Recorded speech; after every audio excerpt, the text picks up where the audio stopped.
Salam dostlar, hoş gördük sizleri. Hoş geldiniz benim kanalıma. Ben bugün size Avustriyanın Salzburg şehrinde sizlere məlumat vermek istedim. Salzburg duz adından götürülmüş. Yani bu şehir duzla o zamanlar duz madenlerinin bol olduğu, duz madenlerinde çalışıp burada yaşam tərzini onunla sürdüklerine göre adını duzdan götürmüştür. İnsanlar indi burada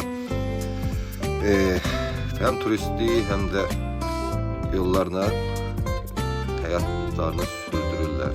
Salzburg dağlarla əhatə olunmuş kiçik bir şehirdi, güzel bir şehirdi. Biz 70 nəfəri bir turda gitmişdik. Tur rəhbərimizi görürsünüz zaten. Onlarla gitmek hoş oldu, yani istirahatimiz çok hoş oldu. Havası çok güzel idi, istiydi. 28 derece isti var idi. Yani gezmek için mükemmel bir yer idi. Salzburg biraz o bu şehirlerden pahalı olduğunu söylediler. 150 minle biraz yukarı nüfusa sahip. Böyle bir devlet. Biz şimdi ana şehrin merkezine doğru gidiyoruz. Burada da her zamanki kimi gördüğünüz kimi körpülerdeki asılmış kıfıllar var. Niyet kıfılları deyirlər. Devlet onu yasaklamış. Çünkü körpüye ağrı elədiyinə göre kimsəni qoymur. Amma insanlar yenə də qulaq asırlar, yenə də istəklərini ora niyetlerini deyim bağlayırlar, böyle bir şey. Yani körpü deyir ki həddən artıq ağırdır. O zaman burada en çok sudan su yolu istifade olunduğuna göre indiler hem turistler hem de şeyleri aparıp getirmek için nəqliyyat vasitəsi kimi istifade olunur. Yani güzel bir şehirdi. Gezmeye değir. Farklı görünüşü, farklı aurası, farklı bir yapısı var. Yani şehir bayramla dolayı, tətillə dolayı çok sıxlıq idi. Siz zaten bunları görürsünüz. Burada şehir cemaati daha çok köhnə geyimindən istifadə edir. Turistlere karşı onların bir şeyi var. Gösteriş diyeyim, ne diyeyim. Şehir cemaatini daha doğru milli geyimlerde görmek olur. Yani çok olur. Buradaki şehrin kilsələri, qoşa kilsələri yer alırdı, mərkəzidir. Burada fayton da çox idi. Daha çox faytondan istifadə edildilər.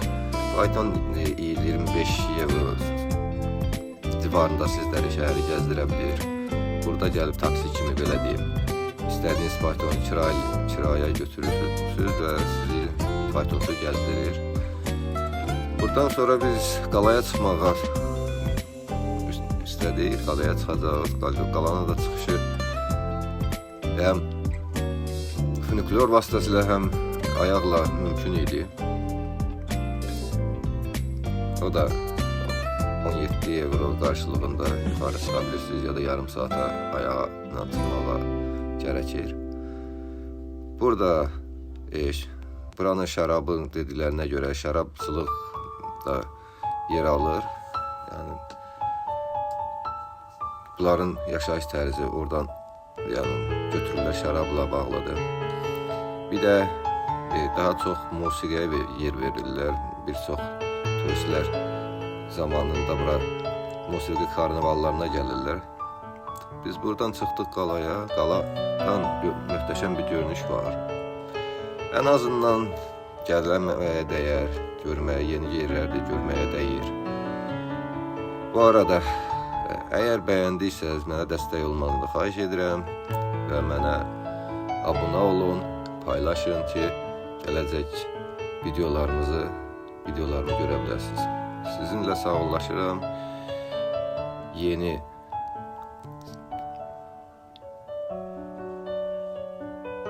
gelen görüşlerde yeni şeyleri görmək üçün beni takip etmeyi unutmayın.